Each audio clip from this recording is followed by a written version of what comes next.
안녕하세요. 안녕하십니까.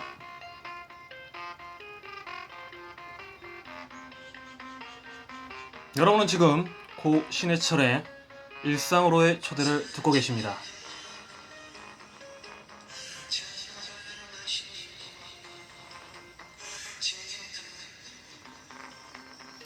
복면가왕에서 이 노래를 불렀던 모양이네요.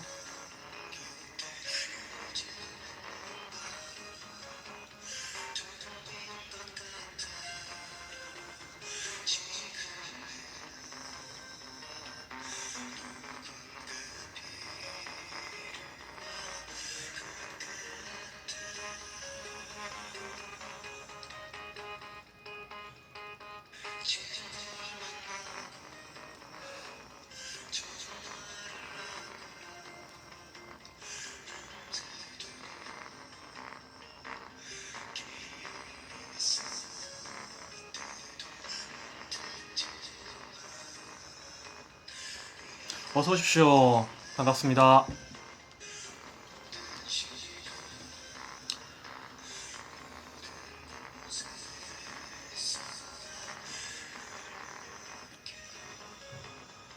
일상에서 책을 읽는다는 것은 바쁜 현대인들에게 어떻게 보면 사치일지도 모르겠습니다. 수많은 것들을 고민해야 되고 또 수많은 것들을 해결해야 될지 모르는 이러한 상황 속에서 책이란 어찌 보면 사치일지도 모릅니다. 하지만 저는 이렇게 생각합니다. 현실적으로 부딪힌 모든 문제들을 해결할 수 없겠지만 책에서는 우리가 겪었던 어떠한 문제들을 해결하는 지점을 설명해주는 나침판이 되지 않을까 그런 생각을 가지고 있습니다. 그래서 오늘도 준비했습니다. 지난 시간에 이어서 시작될 이케아 세대의 탄생에 관한 이케아 세대 그들의 역습이 시작됐다는 이 책을 통해서 우리가 지금 처한 20, 30대의 문제 다시 한번 논의를 해보자는 것입니다. 음악이 끝나는 대로 방송 시작하겠습니다.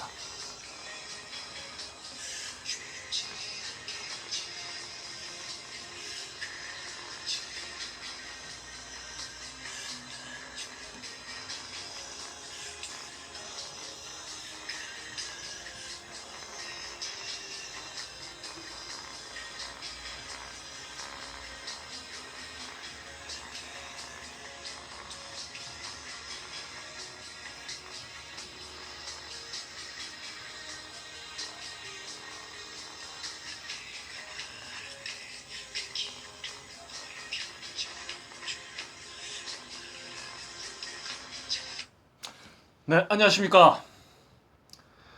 책이 이수다의 진행을 맡고 있는 스피치 지도사자 북멘토인 만년필 하나입니다. 반갑습니다. 자, 우리 지난 시간에 공존 전략이라는 키워드 혹시 생각나십니까? 혼자서 살 수 없는 지금의 사회에서 그리고 경쟁의 사회에서 우리가 잊어버렸던 가치이지 않을까 생각합니다.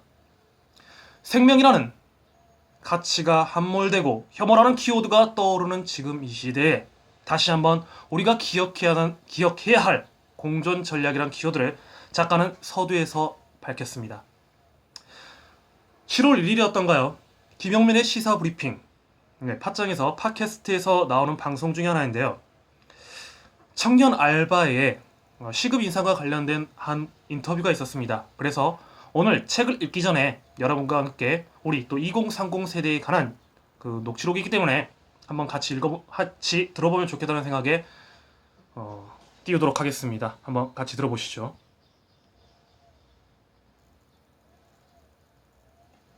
의원이 어제 국회 정론관에서 기자회견을 가졌습니다. 이제부터 현재 대학에 재학하고 있는 버거킹 야간 아르바이트 노동자 김동빈 씨와 지난 5월 28일 구의역 스크린도어 사고로 숨진 고 김모 씨의 친구 박영민 씨의 말 이어서 듣겠습니다. 좀 깁니다. 그러나 하나도 버릴 말이 없습니다. 경청해 주시기를 부탁드립니다. 저도 경청해 주시기를 부탁드리겠습니다. 김동빈입니다. 지금 현재 대학에 재학 중이고 버거킹에서 야간 알바를 하고 있는 21살입니다.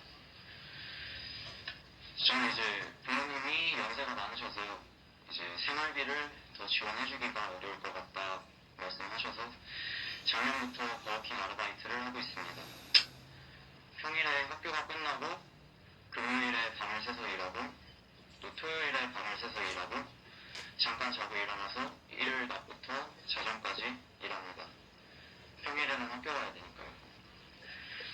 밤에 매장에 가보신 분은 알겠지만은 직원이 거의 없습니다. 저희도 이제 직원 한 명에 알바 2명이 매장 전체를 지킵니다. 무슨 일을 하는지 좀 간단하게 얘기하려고 합니다. 23시에 출근해서 아침 7시, 8시까지 다음날 사용할 버거 재료를 준비합니다. 패티를 보관하는 온장고를 닫고 하루 종일 더러워진 주방을 청소합니다. 고기 굽는 그릴을 분해하고 잿더미와 이물질을 끌로 긁어냅니다. 쌓여있는 설거지를 하고 튀김기를 닦습니다. 사다리를 타고 독한 약품을 뿌려서 환풍구와 기름 필터를 닦습니다. 매장을 청소하고 하루 최소 40개의 빵박스를 매장 안으로 나릅니다. 식재 유통기한을 관리하고 아침 영업을 준비합니다. 손님이 오면 주문을 받고 햄버거 만들어서 포장해 드리면서 합니다. 2명이서 합니다. 새벽 1시쯤에 30분 쉽니다. 힘듭니다. 무엇보다 밤을 샌다는 것이 사람의 마음을 갉아먹습니다. 깜깜한 새벽에 혼자 환풍구에 올라가 기름을 닦고 있으면 우울합니다. 지금도 떠올라서 기분이 안 좋습니다. 그렇게 일하고 최저시급을 적용하면 한 달에 80 정도 받습니다. 물론 세전으로요. 부모님의 소득이 없어졌기 때문에 온 가족의 공과금이 제 월급 통장에서 나갑니다. 건강보험료, 주민세, 국민연금, 사실 자세히 잘 모릅니다. 월급 명세서를 보면 짜증이 나서 잘 안 봅니다. 잘 쳐서 70 정도 수령한다 칠까요? 하학기 등록금이 460만원 정도 됩니다. 국가장학금으로 100만원 정도 나오니까 반년을 일하면 딱 반년치 등록금을 내고 60만원 정도 남습니다. 정말 보람찹니다. 다음 학기는 휴학하기로 했습니다. 상관없는 일인가요? 알바는 고작해야 용돈벌이고 나중에 취직해서 돈 벌 생각하는 게 젊은 사람들의 좋은 마음가짐이니까요. 이번에 밤샘 근무를 하는데 동생이 한 명 들어왔습니다. 저도 이제 겨우 21살이라 밤새는 일을 하는 데서 동생을 볼 거라고는 생각을 못해서 놀랐습니다. 얘가 일주일에 6번을 밤을 새더라고요. 대학 가고 싶다고 하더라고요. 돈 모아서 간다고. 고등학교 졸업하고 바로 취직을 했는데 고졸이라고 그렇게 무시를 당하더랍니다.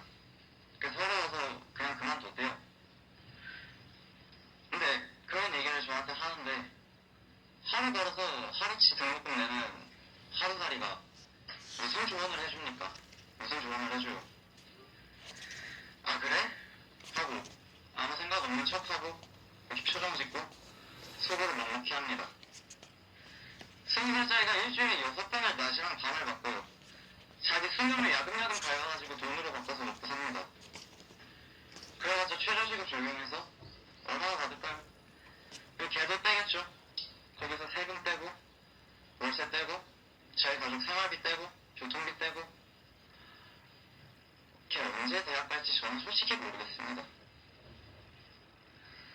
가끔 너무 힘든가 봐요. 저한테 전화를 해요. 평일에 하루만 좀 대신 나와달라고. 근데 저도 알바 안 가는 날은 학교 가야죠. 졸업해야죠.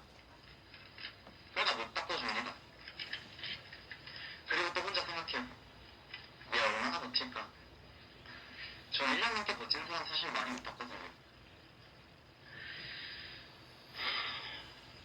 세상에 이렇게 무거운 용돈벌이가 있다고 저는 들어본 적이 없습니다. 최소한 나랑 걔한테 이거 생깁니다. 장학금, 네, 장학금 좋습니다. 주 3일 알바하고 주 4일 학교 나가니까 남은 0일 동안 열심히 공부해서 장학금 받고 자기 예배도 하고 스펙도 쌓고 농담입니다. 진지한 사람 앞에서는 농담을 하면 안 된다고 생각합니다.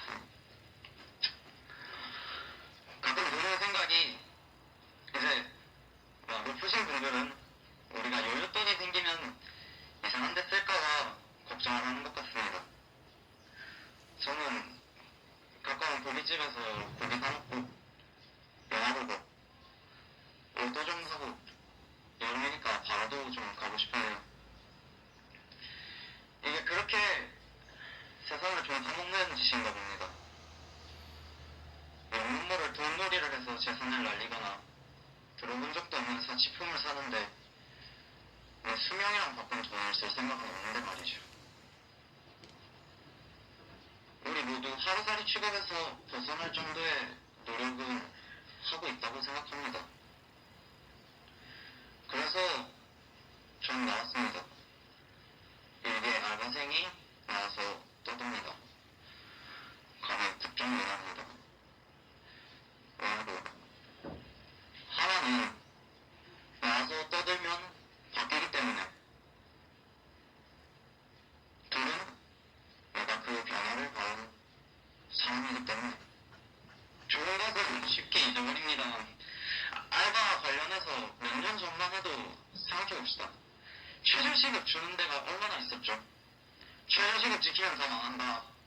알바생들이 그렇게까지 일 안 한다. 따위의 분위기가 당연했던 시기가 어린 제가 기억하기에도 생생할 정도로 얼마 전입니다. 처음에는 알바생들이 한 명, 두 명 떠들기 시작했죠.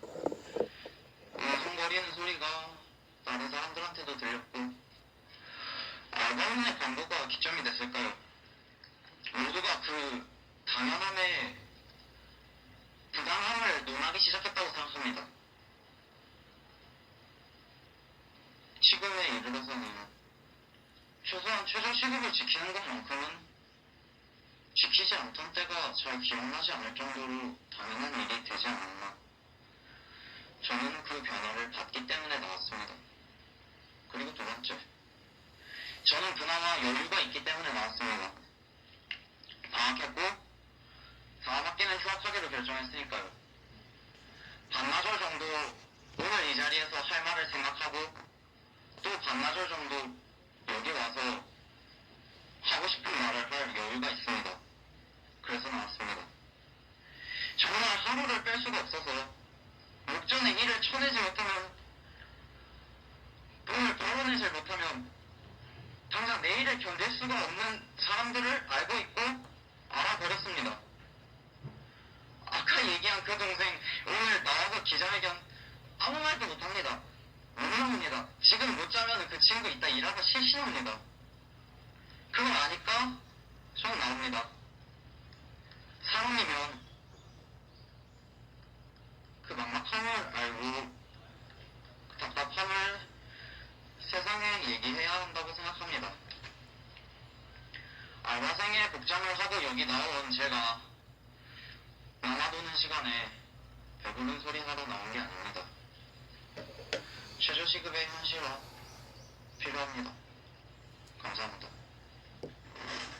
안녕하세요. 한 달 전 구역 구간사 스프링도에서 친구를 잃은 20살 박영민입니다. 저는 그 사고를 통해 앞으로는 제 친구와 같은 억울한 죽음이 생기지 않도록 뭐라도 해봐야겠다고 결심했습니다. 제 친구의 죽음은 우리 사회가 안고 있는 여러 가지 문제들 때문이었습니다. 특히 저와 같은 청년들이 부당한 대우를 많이 겪고 있는 것이 문제입니다. 어떤 회사에서든 저희 같은 젊은 청년들은 큰 먹이사슬 제일 밑바닥에 위치하고 있는 것 같습니다. 어리다는 이유로 돈을 더 적게 받고 일을 더 많이 하고 더 위험한 일을 하는 모습을 많이 볼 수 있습니다.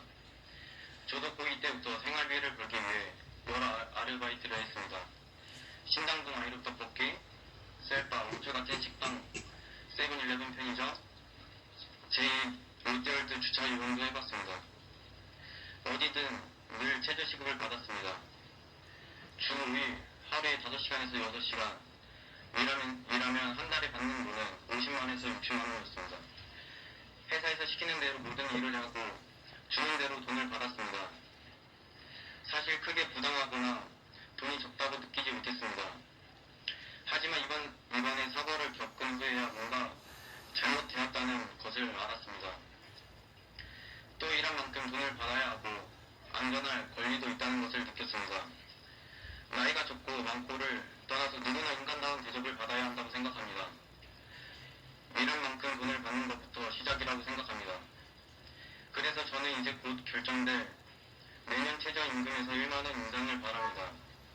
제 친구도 대학교를 가기 위한 학비를 벌기 위해 진짜 개처럼 일을 하고 밥 먹을 시간도 없이 바빠서 컵라면으로 끼니를 때우다가 목숨을 잃었습니다. 학비 걱정 없이 좋은 밥을 먹으며 자기의 꿈을 키울 수 있다면 어땠을까요?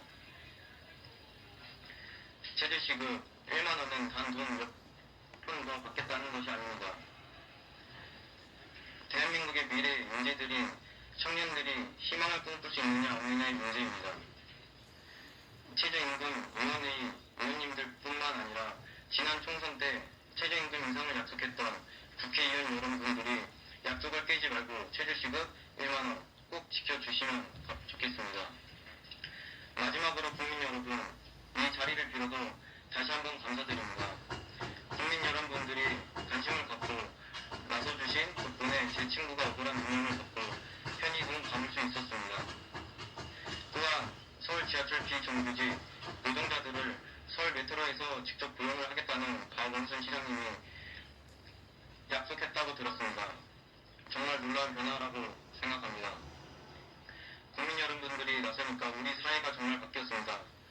그걸 제 눈으로 목격했습니다. 최저임금 1만원도 마찬가지라고 생각합니다. 많은 분들이 함께 나서주신다면 분명히 바뀔 수 있다고 믿습니다. 다음 주 화요일 7월 5일에 있는 알바들의 생애 첫 파업에 아르바이트 하시는 청년분들, 비정규직 청년분들 많이 함께 해주시면 좋겠습니다. 최저임금 1만원의 꿈을 혼자가 아닌 여럿이 꾸면 현실이 될 수 있다고 생각합니다. 함께 해주세요. 감사합니다. 네, 여러분은 이 뉴스를요 팟캐스트 김용민의 6월 30일 뉴스 매거진에서 다시 들으실 수 있습니다. 전체 1시간 53분 42초짜리 그 녹음 파일인데요. 17분 정도에 해당되는 부분부터 그 아까 버거킹 아르바이트를 했던 학생부터 해서 지금 구의역 사고로 당했던 그 친구의 인터뷰까지 거의 한 12분 정도가 되는 것 같네요. 다시 듣고 싶으신 분은 그렇게 이용하시면 될 것 같습니다. 인터넷 팟캐스트장에서 김용민의 뉴스 매거진 6월 30일자 뉴스였습니다. 들어보시면 어떻습니까? 가슴이 먹먹하지 않으십니까? 단순히 아르바이트라고 생각하면 우리는 이렇게 생각합니다. 업무 보조해주는 거, 주유소에서 기름 좀 넣어주는 거, 이렇게 생각합니다. 하지만 그렇지 않습니다. 노동입니다. 생계입니다. 그 전부터 우리는 다시 시작을 해야 됩니다. 그리고 그 생활 속에 있는 이케아 세대들, 우리는 어떻게 독법을 해야 될지 오늘 책을 읽으면서 이야기를 해보려고 합니다. 네. 자, 오늘 읽고 싶은 것은 이제 이어서 이케아의 세대의 탄생인데요. 저번 시간에 했던 공존 전략이라는 키워드 잊지 말아주시기 바라겠습니다. 자, 이케아의 세대의 탄생 읽겠습니다. 다음 30대의 삶에 어떤 문제가 있는지 찾아보시오 라는 질문으로 이제 책은 시작됩니다. 1980년생이자 올해로 34살인, 자, 이거 책이 출간될 때와 좀 시점이 다릅니다. 자, 80년생 올해로 34살이다. 그냥 읽겠습니다. 4살인 나는 대학 졸업 후 2회사를 거쳐 지금은 대기업의 한 계열사 디자인팀 대리로 일한다. 자신의 어떤 사례를 이야기하고 있네요. 작은 홍보회사에서 근무하다가 대기업 계열사로 이직한 지 이제 3년째. 대기업 계열사라고 하지만 이전 회사 연봉보다 조금 올랐을 뿐이다. 이력서 희망 연봉란에 전 직장에서 받은 연봉에 조금 더 높여 적은 연봉을 받고 있기 때문입니다. 그래도 정규직에 회사에 사람도 많고 점심도 제공해 직원 복지가 전혀 없던 전 직장에 비해 낫다고 생각한다. 자, 이렇게 되어 있습니다. 등록금이 비싼 사립 미대를 다니던 학부 시절 마지막 부모님 등골 찬스로 미국 주립대학교에서 어학연수도 마쳤다. 굉장한 스펙을 가지고 있죠. 어떻게 보면 이 친구는 일반적인 청년 세대보다는 조금 더 나은 어떤 케이스라고 볼 수도 있겠습니다. 부모님의 등골 찬스라도 이용할 수 있다라는 거. 어떻게 보면 지금 사회에서 그렇지 못한 학생이 많기 때문에 이것이 평범해 보이지 않는 이유가 되지 않을까 싶습니다. 뉴욕에서 잠시 체류하며 나도 이런 디자이너가 되어야지 하고 미국 취업도 생각했지만 지금은 아름다운 아이맥스로 아저씨들이 고쳐온 레이아웃을 군말 없이 수정하는 걸 제일 잘한다. 어쩌면 꿈과 현실은 괴리될 수밖에 없는가 봅니다. 3년 동안 영어를 단 한 문장도 구사한 적이 없다. 밑줄 긋습니다. 미국까지 갔고요. 여기에 우리는 또 한번 고심을 해야 됩니다. 바로 영어라는 키워드입니다. 이 영어가요. 제가 김재동 씨, 개그맨 김재동 씨가 이런 말을 했던 것을 기억하고 있습니다. 어떤 콘서트였던 것 같은데요. 영어를 잘하면 칭찬받을 일이지만 영어를 못한다고 해서 비난받을 일은 아니다. 맞는 말입니다. 하지만 지금 우리는 이 영어 때문에 얼마나 많은 젊은 인생들이 그 시간과 축을 갉아먹고 있으며 이로 인해 커지는 사기업의 비중도, 사교육의 비중도 생각해 봐야 합니다. 정말 필요하다고 생각해서 배우는 영어와 강압적으로 해서 배우는 영어, 그리고 사용하지 않는 언어라는 게 과연 무엇을 위한 공부인지, 그리고 무엇을 위해서 준비하고 있는 과정인지, 그리고 그것이 생애 주기에서 얼마만큼의 스트레스를 주고 생애 주기를 갉아먹고 있는지 한번 따져봐야 된다는 겁니다. 영어를 단 한 문장도 구사한 적이 없답니다. 미국까지 가서 어학연수까지 받고 왔는데요. 부모님의 등골 찬스라는 것을 써가면서요. 누가 만든 제도일까요? 학부 때부터 6년 사귄 남자친구와 헤어지고 지금은 싱글이다. 아, 여성이군요. 대학원을 졸업한 그는 말하면 누구나 아는 회사의 정규직 직장인이 되고 싶어 했지만 그러하지 못했고 함께 미래를 생각하면 답이 나오지 않았다. 미래를 생각하면 답이 나오지 않았다. 대학원도 졸업했는데 고학력 저임금의 시대. 그나마 취업이라도 하면 다행이죠. 취업도 못하는 고학력자들, 그리고 그들을 인재들을 인용하지 못하는 이 사회의 폐쇄적인 구조들. 저는 이런 생각이 듭니다. 지금이 바로야 신라의 골품사회가 아닐까. 능력에 의해서 따지는 게 아니라 피에 의해서, 인척에 의해서, 지연에 의해서, 학연에 의해서, 아니 이 학연마저도 깨어져 버린 닫힌 사회. 그 닫힌 사회에 갇힌 사람들의 아우성들 들리지 않습니까? 미래를 얘기하는 것조차 남자친구에게 부담이 되었고 취직 준비 기간이 길어질수록 이해하지 못할 싸움이 찾아졌다. 저는 한때 공무원 시험 준비를 하기 위해 노량진에서 잠깐 거주했던 적이 있었습니다. 거기서 수많은 젊은 청년들의 모습을 봤습니다. 안타까운 헤어짐들을 많이 봤습니다. 한 친구는 합격을 했습니다. 같이 사귀고 있던 친구들이었죠. 한 친구는 불합격을 했습니다. 합격한 친구는 미안해서 말을 못하고요. 불합격한 친구는 자격지심에 말을 못합니다. 멀어져 갑니다. 그게 지금의 젊은 세대들의 인간관계입니다. 무엇을 바라겠습니까? 취업이라는 거, 경제라는 거 한 키워드에서 인간이 가장 기본적인 정나름 법칙 없이 외롭고 고립된 존재로 떨어질 수밖에 없는 이 구조 시스템. 우리는 어떻게 읽어야 될까요? 계속 읽습니다. 아이를, 집을, 자동차를, 내년을 이야기하면 예민해졌다. 미래를 이야기할 수 없다는 거죠. 지금 당장 나는 아무것도 아니다라는 그 자괴감, 그 느낌. 그렇게 자연스럽게 이별했다. 이거 무서운 말입니다. 자연스럽게 이별했다. 미래가 예견되지 않았다. 안정되지 않았으니까. 보장되지 않았으니까. 우리는 왜 그렇게 보장을 택하는 그 젊은 세대들에게 그렇게 사느냐? 라고 투명스럽게 말할 수도 있습니다. 하지만요, 그것이 내 동생이고, 그것이 내 아들이고, 내 딸이고, 같은 말을 할 수 있을까요? 그리고 나니 주위에 다시 사랑에 빠질 남자가 없다. 이렇게 나는 여자 사람이 되는 걸까? 스코티시 폴드, 고양이를 기르고 싶다. 나의 작은 달팽이 집은 망원동에 있다. 빌라 4층에 투룸 월세로 살고 있는데 내년 계약이 끝나면 주인집이 월세를 올릴 것 같다. 자, 월세.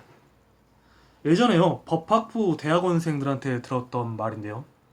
쉽게 논문을 쓰고 싶으면 대한민국 전세에 대해서 써라.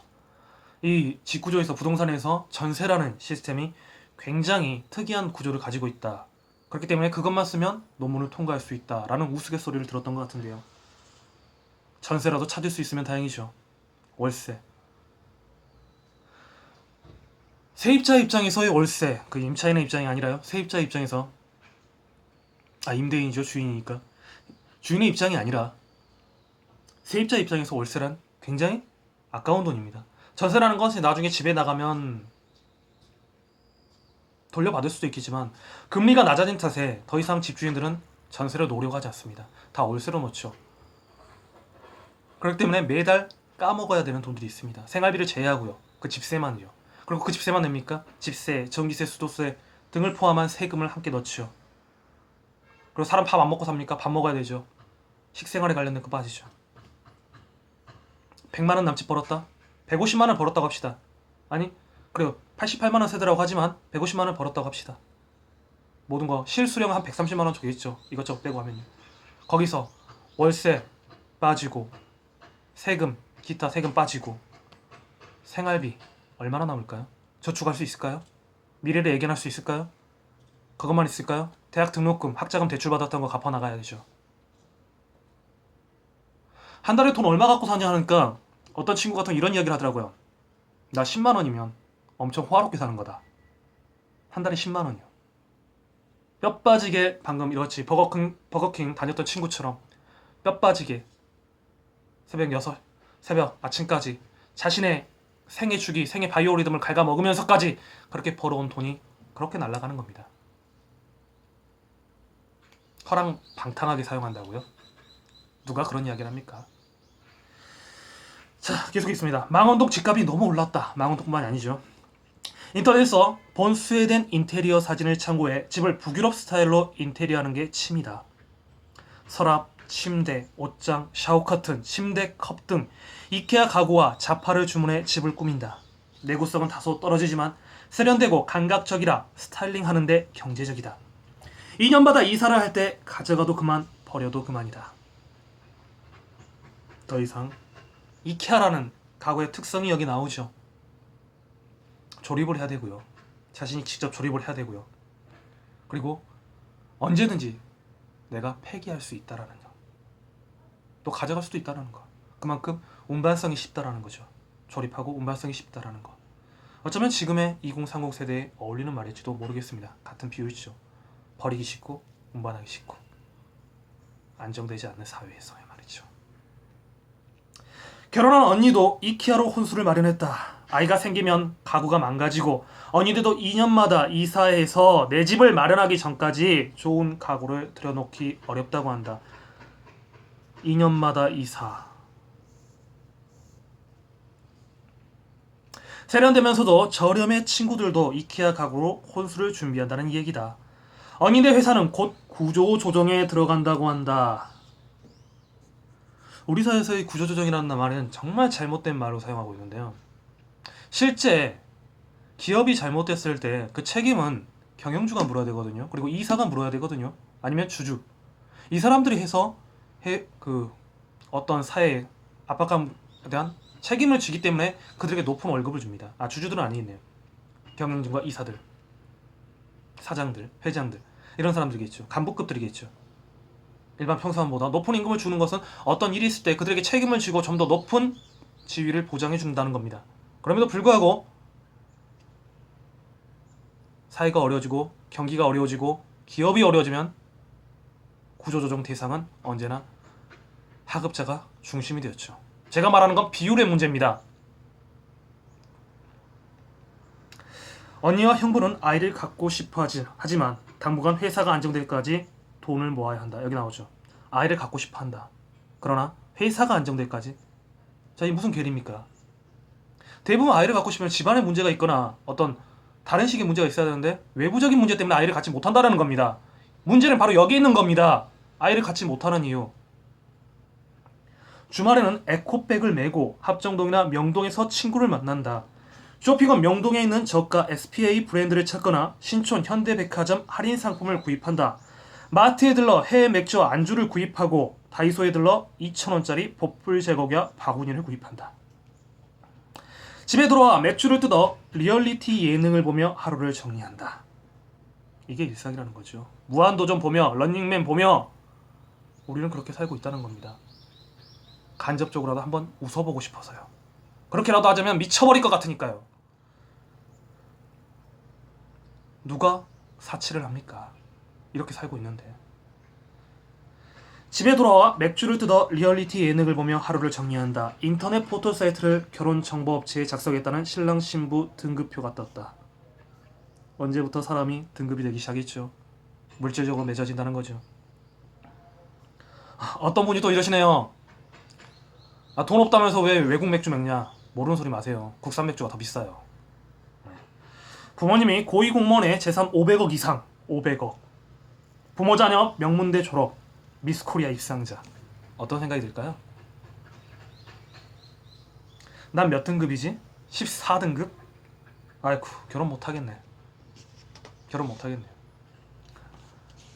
웃어야 될까요? 울어야 될까요? 정말 우픈 현실입니다. 계속 읽겠습니다. 여기 그 혹독한 30대의 생존 가드라는 부제목이 붙어 있고요. 자, 앞의 이야기는 너무도 일상적인 30대의 삶이다. 그렇기 때문에 너무 슬픕니다. 너무 일상적이대요. 이거라도 하면 다행이죠. 이것마저 이제 사치가 돼버린 시대입니다. 이게 일상이라고도 할 수 없습니다. 이 책이 나온 시점이요. 지금 잠깐 볼까요? 초판이 2013년도에 찍어졌습니다. 지금 3년이 흘렀죠? 2016년입니다. 자, 이게 일상적인 30대라고 이야기합니다. 과연 그럴까요? 3년 후인데요. 다들 비슷비슷하게 살고 있기에 결혼이 좀 늦는군 하는 정도는 말고는 큰 문제가 없어 보인다. 직장도 있고 거처하는 곳도 있고 자기 삶을 영위하며 사는 젊은이처럼 보인다. 대학에서 학생을 가르치는 나는 동년배 친구들보다 많은 젊은 친구들을 만났고 졸업 이후의 삶을 지켜보았다. 위 이야기는 사회에 대비하면서 아등바등 삶의 다음 단계를 건너온 그래도 영광스러운 대한민국 30대의 삶이 투영된 표본적인 프리즘이다. 나옵니까? 이해합니까? 지금 일상적이라고 말하고 있는데요. 이게 일상적이지가 않다는 겁니다. 뭐라고 합니까? 영광스러운 대한민국 30대의 삶이 투영된 표본적인 삶이다. 영광스럽다고 말합니다. 왜 영광스럽다는 표현을 했을까요? 대부분 그렇게 살지 못하는 사람들이 많다라는 거죠. 그렇기 때문에 영광스럽게라는 부사를 작가는 서술했네요. 수사학적으로요. 시대를 잘못 골라 태어난 제 치고는 혹독하게 일찍부터 한숨과 좌절, 절망을 배워왔다는 점에서 그나마 이 정도 삶은 충분히 양호하고 고무적인 성과에 가까울 터이다. 아까 버거킹 학생이 했던 이야기 틀립니까? 나는 그나마 고등학교 졸업하고 온 친구보단 낫다. 그 친구는 일주일에 6일을 나를 세며 지닌다. 지금 인터뷰하는 것조차 할 수 없다. 왜? 지금 인터뷰하면 잠을 못 자기 때문에 업무를 할 때 실신할 수밖에 없기 때문이다. 이도저도 아닌 탈락한 하류 집단이 수두룩해서이다. 하류 집단이죠. 잉여인간이라고 하지요. 위 세대들은 전쟁도 겪고 굶어 봤어야지 하며 이들의 고통을 나약해 빠진 것으로 평가절하는 경우도 많다. 나약하다. 니들 너무 희마리가 없다. 줏대가 없다. 왜 짱돌을 던지지 않느냐? 누가 이런 얘기합니까? 그러면서 이제 대선 때 이런 이야기 했죠. 20대 견자론 나오면서 20대, 30대는 왜 투표를 하지 않느냐? 현실을 정확하게 봐야 됩니다. 그렇기 때문에 우리는 책을 읽고 세계를 봐야 됩니다. 그러나 자기 세대만의 안경을 쓰고 이들의 속사정을 외면한다면 갈등의 골만 더 깊어질 뿐이다. 혐오가 불러올 수밖에 없는 구조가 되어버린다. 혐오가 오면요. 그때부터는 비판이 아닙니다. 그때부터 살상입니다. 우린 역사에서 배웠습니다. 혐오를 키운 대중 선동가가 있었죠. 그 유명한 사람 누굽니까? 바로 히틀러입니다. 지금 그런데 혐오를 키우고 있습니다. 혐오 포퓰리즘이 있고 곳곳에 성폭행 뉴스가 나오고 있고 엽기적인 살인 행각이 마치 속보처럼 다루어지고 있습니다. 우리 다시 생각해야 됩니다. 무엇이 부각되고 있고 무엇을 문제 삼아야 되는지 혐오에 매몰되지 말고 그 혐오의 본질을 한번 읽어봐야 된다는 겁니다. 한국 사회의 허리이자 대들보여야 할 30대 선배 세대의 인생 경로와 달리 숱한 가시밭길을 헤치며 이제 겨우 한숨 돌릴 찰나에 섰다. 출산과 양육 같은 압박 과제가 현재 진행형이지만 적어도 먹고 사는 문제는 일정 부분 해결됐다. 생존의 문제가 해결된다고 해서 가치의 문제가 해결되는 건 아닙니다. 살아갈 앞날과 이를 방해할 저성장 고령화의 동시다발적인 거대의 장벽을 떠올리면 갑갑한 건 매 한 가지이되 그렇다고 살아낼 방법과 전략이 없는 건 아니란 걸 학습 효과와 경로 탐색에서 깨달았기 때문이다. 어떤 이론적이 아니라 삶에서 깨달았던 거죠. 바로 이런 청년들이 있기 때문에 우리 사회는 조금 더 발전할 수 있는 겁니다. 혐오 포퓰리즘에서 항상 하고 있는 게 바로 데마고그입니다. 좌파의 이익을 위해서 좌파가 아닙니다. 왼자, 오른자, 우파 이게 아니라 자신의 파, 자신의 정당의 어떤 자신의 파의 이익을 위해서 내세우는 그런 논리에 빠져서 휘둘리는 선전 활동이 바로 데마고그입니다. 그런 데마고그가 아니라 삶에서 자신의 삶을 통찰함으로써 깨달은 가치인 겁니다. 그렇기 때문에 우리는 배워야 하는 겁니다. 단군일의 최고의 스펙이다. 고학력이다. 그래서 저는 물어봅니다.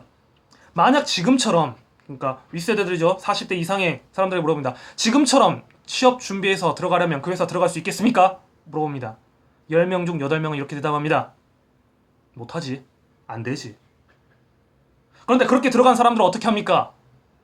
그렇게 적재적소에 넣으면서 그 인력들을 부립니까? 아닙니다. 획일적인 업무 판량.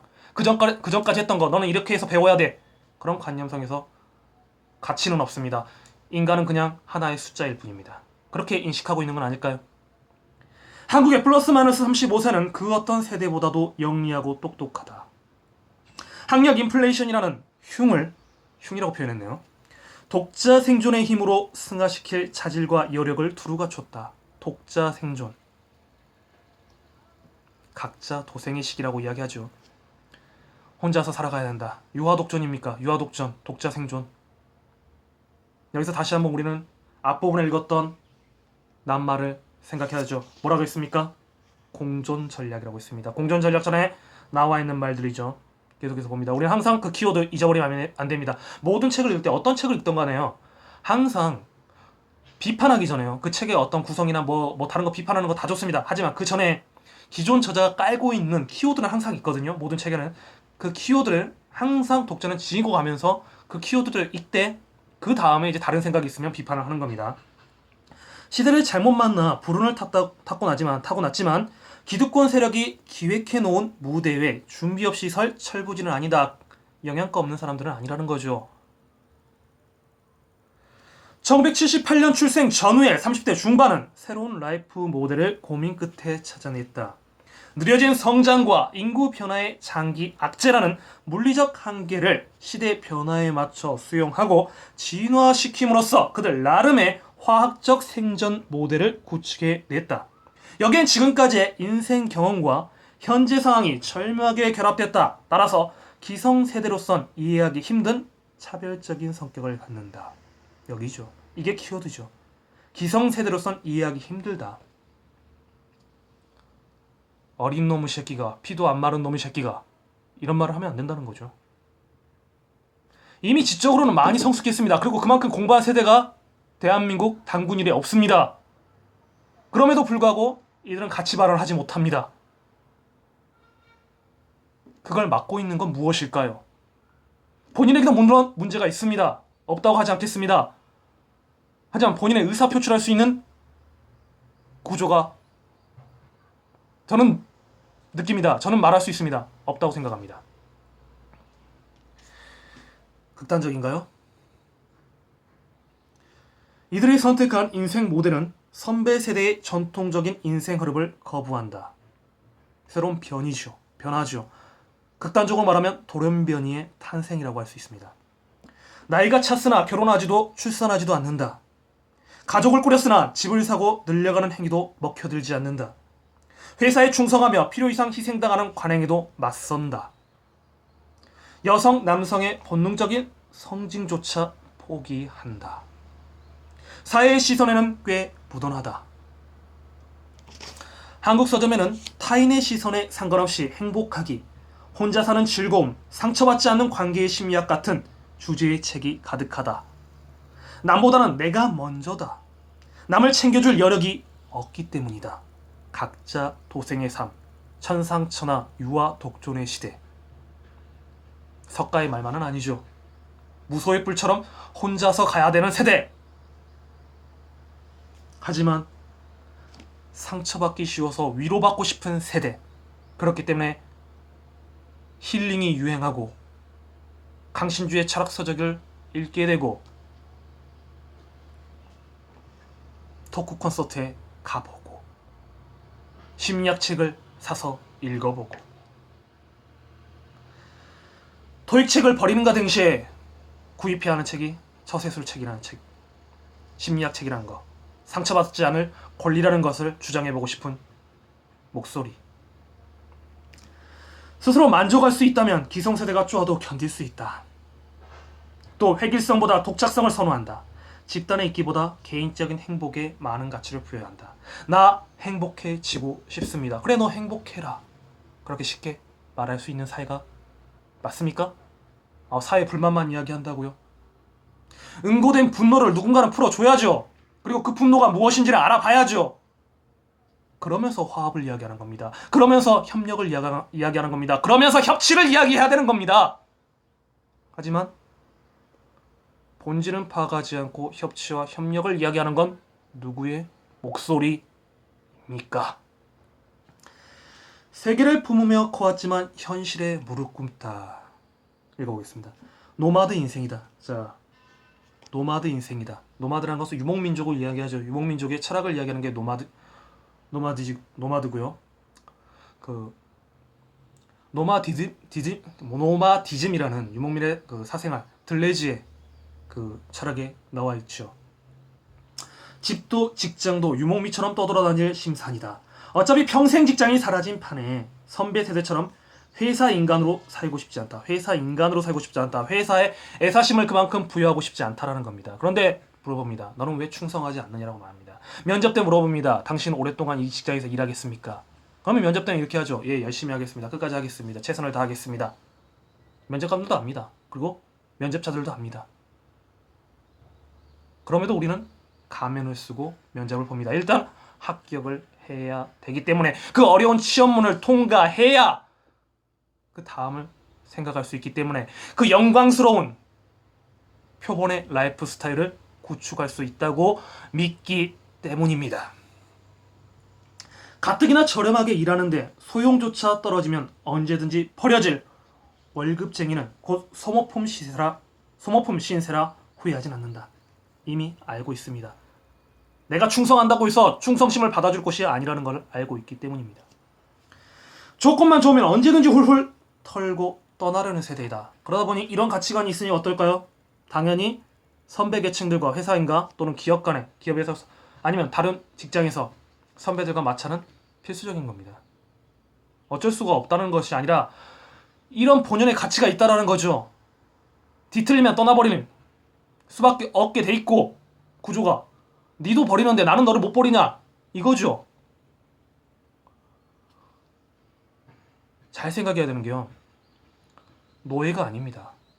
이들은 취업하고 있는 사람들은요. 노동을 대가를 하면서 그 서비스, 노동을 대가로 임금을 받는 사람이지 노예가 아닙니다. 종속된다는 그 가치 판단 자체를 강요해서는 안 된다는 거죠. 그들에게는 그 가치가 없습니다. 그들 충성심만으로 사라지고 애국심만으로 사라진다. 그 애국심도 시대마다 변하는 겁니다. 어떻게 표현하는 겁니다. 공리주의요. 최대 다수의 최대 행복이요. 벤담이 이야기했었죠. 반대로 생각해볼까요? 최소 인원의 최소 불행입니다. 최소 인원의 최대 불행입니다. 많은 사람을 행복하게 하기 위해서 소가 희생해야 된다. 그러면서 협치를 이야기한다. 협력을 이야기한다. 공존을 이야기한다. 아니죠. 포용할 수 있는 방법을 생각해야 되겠죠. 계속 읽겠습니다. 조건만 좋으면 언제든지 훌훌 털고 떠나려는 세대다. 다행이라면 학력 수준이 높다 보니 정보 수집과 판단 능력이 좋아 끊임없는 상승 지향적인 직업 모색에 우호적이다. 해외 여행이나 유학, 어학 연수도 경험해 해외 무대도 익숙하다. 소비시장에서 특징을 찾는다면 실용성 강화로 요약된다. 실용성 강화. 요건대 합리성이다. 이들은 사치를 잘 모른다. 부자 부모를 만나지 않은 이상 전략이 미덕이라는 삶을 먼저 배웠다. 10만 원이라도 적금을 들어라. 그게 10년 후에는 너의 인생의 자금이 될 것이다. 오늘의 1,000원이 내일의 1,000원이지 않다. 라고 배워왔다는 거죠. 명품족이라는 단어는 일부의 이야기일 뿐 남들에게 보이기 위한 소유 욕망인 배블론 효과는 낯설다. 텔레비전에서 유행하기 때문에 내가 저걸 사서 입어야 된다. 요즘 뷰티 케이블 채널 많이 있죠. 미용만 생각하고 외모만 생각하는 젊은이들 많이 나와서 이야기하고 있죠. 하지만요, 방금같이 버거킹에서 하고요, DVD 방 알바 하고요, 주유소 알바하는 애들이요, 그러면서 등록금 돼서 대학 가고 싶어하는 애들이요, 그 뷰티 채널 보면서 무슨 생각이 들 것 같아요? 성형수술하고 나온 애들 나와야 되고 성형수술 해야 하고 어디가 좋다라는 이야기 듣고 있으면, 그리고 어떤 옷이 어울리다, 어떤 옷에는 어떤 옷 스타일이 어울리고 어떤 가방이 어울리다, 어떤 신발이 어울리다, 이런 이야기 들으면 어떤 생각이 들까요? 별그대를 보면서 어떤 느낌이 들었을까요? 그 넓은 집, 호화로운 집을 보면서. 상속자들 그냥 판타지일 뿐입니다. 생활 수준에 맞는 적절한 경제관념을 키워왔기 때문이다. 그럼에도 불구하고 해외여행과 사회 발전 덕에 문화적 안목과 지형은 비교적 높다. 그 결과가 눈높이에 맞춘 합리적 소비다. 정확하게는 합리적일 수밖에 없는 지갑 사정이 주요했다고 여겨진다. 경제죠. 결국은 경제적인 문제라는 겁니다. 지갑 사정. 그들 나름의 합리성이다. 이렇게밖에 살 수 없죠. 부동산만 해도 소유 기대보다 사용 가치를 중시한다. 돈이 없기도 하지만 빌려서라도 사려는 심리는 사라졌다. 갚아야 될 게 너무 많습니다.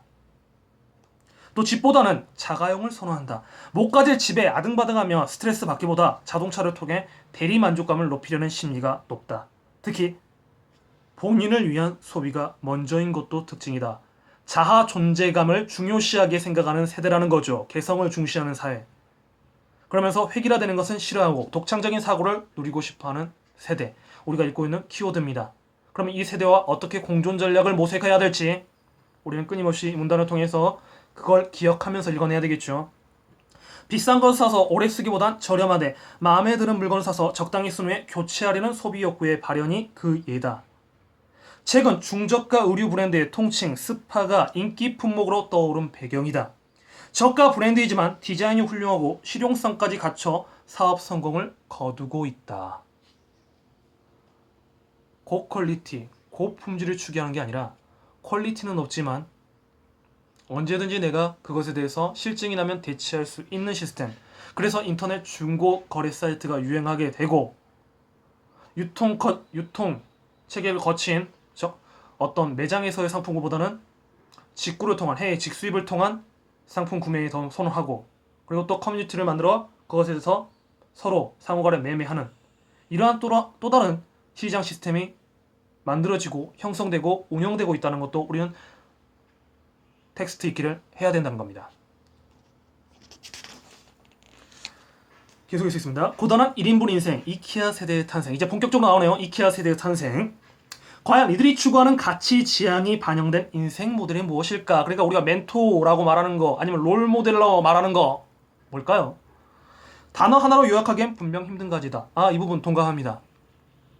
다만 느낌과 분위기는 일정 부분 수렴한다. 좀 일정 부분 수렴한다는 의미가 무엇인지는 이제 다음 문장을 통해서 읽겠죠. 자, 잠깐 정리를 해볼까요? 지금 우리까지 읽고 있는 이케아 세대의 탄생, 본격적인 이야기는 아직 안 읽었는데요. 자, 아까 처음에 30대 여성 직장인의 모습이 예로 나왔고요. 그리고 이것들에 대해서 작가는 영광스러운 30대 표본 라이프 스타일이다 라고 이야기했고, 이들의 특성에 대해서 이제 잠깐 언급을 했습니다. 굉장히 획일화되는 걸 싫어하고요. 독창적인 걸 좋아하고요. 그 다음에 뭐라고 했습니까? 합리성을 추구한다고 그랬죠. 저렴한 물법을 선호하고 그러면서 교체 가능한 어떤 커뮤니케이션을 만들고 네트워크로 조직한다. 그래서 스파가 지금 떠오르고 있다. 뭐 이런 이야기를 하고 있죠. 계속입니다. 이들은 보란듯이 길러졌지만 현실은 힘들다. 보란듯이 길러졌다는 건 뭘까요? 그 앞 세대인 부모겠죠. 대부분 이들의 부모는 누굽니까? 베이비붐 세대들이죠. 50년대 그 전쟁 후에 태어났던 그야말로 기아에 허덕이며 살아왔고 한국 사회의 중추적인 배경이 되었던 그들이죠. 20살 청년기에 독일로도 가고 중동으로도 가서 광부와 간호사와 노동자로서의 외화벌이를 해왔고 그러면서 한국 경제의 밑받침이 되어주었던 그들 세대, 그들이 봤던 젊은이들 시각과 그들의 배품으로 인해서 그래서 알고 있습니다. 그게 고맙다는 거 알고 있습니다. 너무나 가슴 아픕니다. 하지만 그렇기 때문에 보란듯이 길렀죠. 공부해라. 공부해서 출세해라. 공부만이 살 길이다. 그래서 학원이란 거 다 보내봤고 여력이 된다면 과외도 좀 붙여서 학습 능력 떨어지지 않게 적어도 서울로, 지방에선 서울로 아니면 국립대라도 가게끔 만들어놨습니다. 뭐 그렇게 여력이 됐다면 그도보도 못한 학생들은 공장으로 갔죠. 하지만 버티지는 못합니다. 기본적인 베이스는 똑같습니다. 보란듯이 길렀다는 것이죠. 그게 경제적이건 정신적이건 어떻게든 내 자식 부끄럽지 않게끔 부모 세대는 희생했습니다. 그런데 결과가 지금 이렇습니다. 고학력, 저임금, 취업문은 높고 각자 도생해야 되는 사회가 돼버렸다는 거죠. 갖고 싶지만 가질 수 없는, 오로지 오르고 싶지만 오르기 힘든, 눈은 있지만 때로 감아야 하는 등 불안한 현실상의 고민과 아픔을 공유한다. 그렇다고 좌절에 굴복한 순종적인 삶은 거부한다. 가능한 것에 고집스럽게 매달리며 시대의 요구에 맞선다. 결국 내적 갈등과 외적 압박 사이에서 적당히 반발하고 타협하며 오늘의 플러스 마이너스 35세가 됐다. 빙빙 돌아왔다. 필자는 이들의 상과 영향력을 이케아 세대로 명명해 이 책에서 얘기하고자 한다. 자, 빙빙 돌아왔다. 자, 이제 본격적인 이야기를 하려는 모양입니다. 이들의 삶이 스웨덴 가구 브랜드인 이케아의 특징과 상당 부분 일치하기 때문이다. 이건 작가의 생각이겠지만 우리는 거기에 동감할 수 있는지 아니면 부동의하는지에 대해서 이제 읽어보면서 가치 판단을 해야겠죠. 일단 읽겠습니다. 이케아가 동종업계에서 차지한 위치와 현 플러스 마이너스 35세가 기타 세대와 구분되는 영역이 오버랩될 뿐만 아니라 이케아 브랜드가 지닌 특징 또한 플러스 마이너스 35세의 인생과 아주 흡사하다고 판단돼서다. 아, 그렇군요. 이케아란 말을 들었을 때 떠올리는 이미지가 곧 플러스 마이너스 35세의 모습과 유사하다는 얘기다. 아, 조립하고 그리고 자, 이케아의 특징에 대해서는 여기 잘 나와 있지는 않아요. 아직까지는. 자, 어떤지 이제 나오니까 한번 계속 읽어볼까요? 게다가 이케아 지향점은 플러스 마이너스 35세가 향후 걷고자 하는 유력한 생존 모델의 방향성과 적잖이 중복된다. 이제 망원경과 현미경을 가지고 가구 이케아의 특징을 통해 플러스 마이너스 35세의 삶을 찬찬히 들여다보자. 자, 우리는 아직까지 이케아 가구에 대한 전목적인 어떤 정보가 없습니다. 단지 여기 앞부분에 나왔던 스웨덴 가구에선의 어떤 브랜드 명이구나 정도 알고 있겠죠. 이제 첫째부터 해서 이제 살펴보겠다 이 말이죠. 이케아 가구는 무엇이 특징이길래 과연 우리의 플러스 마이너스 35세의 지금 2030 세대와 비슷한 유사점이 있는지 한번 살펴보자는 겁니다. 그래야 이케아 세대의 탄생이라는 이 저자의 말에 그 합리성 근거가 되지 않겠습니까? 첫째, 값이 싸다. 값이 싸다. 바로 나오네요. 값이 싸다. 비정규직. 이케아의 가장 큰 강점은 저렴한 가격이다. 최근 스칸디나비아 반도를 중심으로 한 스웨덴, 덴마크, 핀란드의 라이프 스타일이 세계 핫 트렌드로 부상했다. 미니멀건하면서 견고하고 안락함과 실용성을 중시하는 이 트렌드를 사실 소박해 보이지만 고가의 취미생활이다.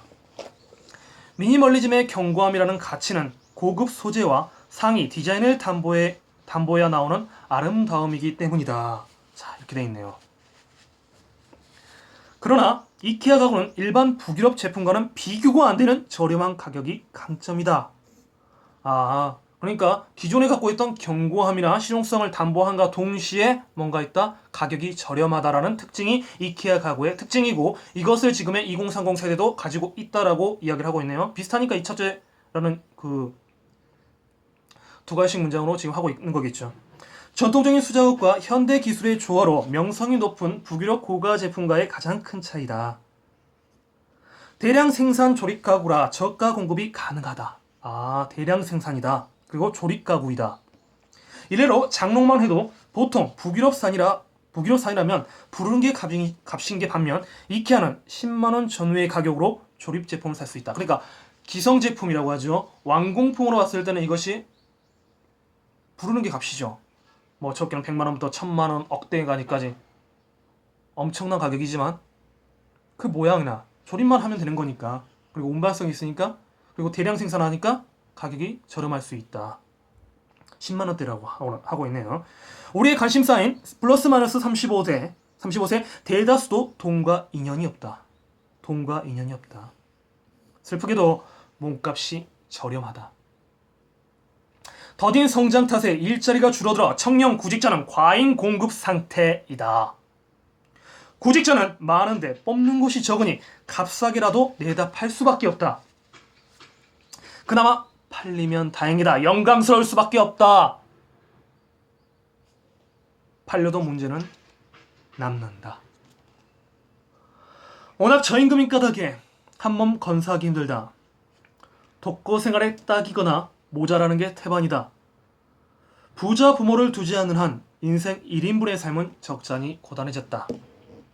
언젠가 인터넷에서 봤나요? 아니면 JTBC 뉴스에서 봤는지 잘 기억이 나지 않습니다만, 취업했을 때 회사를 그만두는 그 비율에 대해서 조사를 했던 앙케이트가 있었거든요. 그거 지금 제가 정확하게 기억이 나진 않지만 1년 이내 이직자 비율 무려 상당수를 차지한다고 그래프가 나와 있는데, 여러분도 한번 인터넷에서 찾아보시기 바라겠습니다. 왜 그들이 그렇게 어렵게 통과한 취업문을 통과해서 있는 직장을 다시 박차고 나올 수밖에 없을까? 우리는 이것을 읽어내야 됩니다. 읽지 않고 그대로 방치한다? 그리고 다시 또 젊은이들 계속해서 취업시킨다? 그게 취업 전략이다? 라고 말해서는 안 된다는 것이죠. 머리로는 샤넬을, 현실은 다이소를 소비하는 삶. 두 번째, 이케아의 특징은 매력적인 디자인이다. 값은 저렴해도 고급 문화로 인식되는 북유럽 디자인을 그대로 표방한다. 디자인 명성이 높은 이유다. 화려함 대신 심플함으로 가격 대비 세련됨을 뽐내는 대표 기구다. 금방 식상해지는 화려한 이미지보다 단순하고 조화로운 디자인에 집중했기 때문이다. 이케아 가구의 장점을 묻는 내게 한 젊은 친구는 같은 빨강이라도 색감이 확실히 다르다고 말한다. 디자인과 파격적인 색감으로 집안 분위기가 확연히 달라진다는 것이다. 디자인의 힘이다. 게다가 소비 욕구에 발맞추어 트렌드를 주도한다. 이케아만으로 한국의 낡은 전셋집을 서양 어딘가에 빈티지한 아파트처럼 꾸밀 수 있다. 자, 집은 거저 사는 게 아니다. 내가 지금 살고 있는 올세 집이라도 지금 이 순간만은 나의 공간으로 만들고 싶다. 그것이 나의 가치 지향이다. 하지만 나는 안타깝게도 돈이 없다. 텔레비전에 나오는 제가 그 드라마를 욕하는 건 아닙니다. S로 시작하는 드라마처럼 살 수는 없겠지만 북유럽품의 어떤 스타일리시한 빈티지하면서 고급스럽고 빈티지하면서 어떤 우아한 취미를 느낄 수 있는, 그렇게라도 정신적 사치를 한번 해보고 싶은, 사치라고 표현하기가 좀 이상합니다. 그렇게라도 실용성을 내보고 싶은 마음에 꾸민다는 거죠.